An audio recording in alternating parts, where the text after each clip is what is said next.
She's pretty amazing. I have no complaints. Well, if there was one complaint. Not a complaint, an observation. My wife's not a fan of our dog. Well, she's indifferent to our dog. But, to a dog lover, people that are indifferent to dogs seem like sociopaths. It's like, you don't love dogs. Who hurt you? There's no excuse to not love dogs. I mean, my wife's allergic. That's one excuse. But our dog is so sweet and will not leave my wife alone. Whenever my wife enters the room, the dog climbs all over her, sneezing, and as my wife pushes the dog away so that she can breathe, there's always part of me that thinks, hey, don't be mean to my dog. Now, you may be wondering, if your wife's allergic, why do you even have a dog? Did you get the dog and then discover your wife's allergic? No. I've known my wife's allergic for 20 years, and I never expected us to get a dog. I never did. I mean, we live in an apartment in New York City. We have 5 children. I travel constantly. We're not getting a dog. But then the pandemic happened, and all the reasons to not get a dog seemed to disappear. We rented a house in the suburbs with a big yard. I stopped traveling. My wife's allergies didn't change. Mainly, my kids started begging for a dog. Can we get a dog? Can we get a dog? It was like on a daily basis. So I told my wife, I'm like, let me handle this. So I called a family meeting, and I stood next to my wife, and I said, once and for all, your mother is allergic to dogs. When she's around dogs, she feels physically ill. And my youngest, he's so sweet, he was like, can't Mom just get a shot in her stomach? He reminds me of myself. So I turned to my wife, and I was like, can't you just get a shot in your stomach?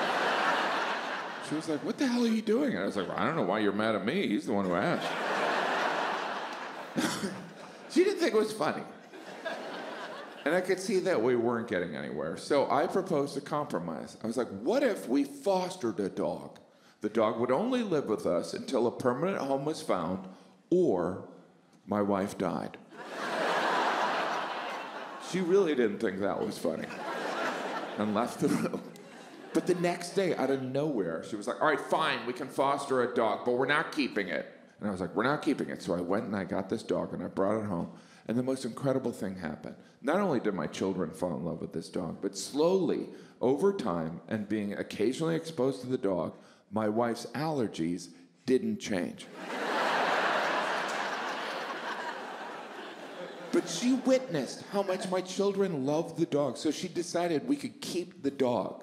She made that sacrifice for my family, and it made me realize I don't get enough credit.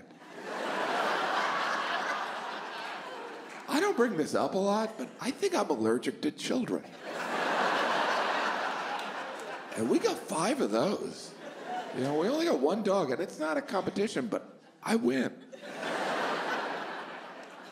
After we had the dog for like a month, my wife was feeling sluggish. We thought she had COVID. She kept testing negative. So she went to the doctor, and they took a blood test, and they discovered she had contracted Lyme disease, which is something you get from a tick, which is something that dogs foster.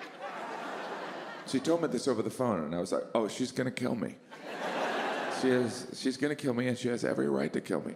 And I just braced myself as she drove home. But when she got in the house, she very calmly walked up to me, and she goes, well, I have Lyme disease because of that dog. What do you have to say for yourself? And I said the only thing I could say. I was like, well, you're the one who wanted the dog. And she said, don't gaslight me. And I was like, I've never heard that term before. She was like, you've never heard of gaslighting? And I was like, I don't think anyone on this planet has heard of gaslighting. You might be going crazy. Now I'm sensing some tension in the room.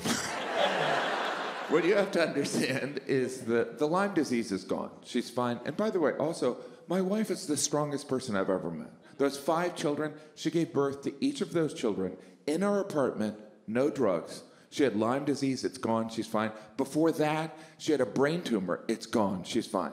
And I asked her at one point, I go, what's been the biggest challenge you've encountered? And she said, being married to you.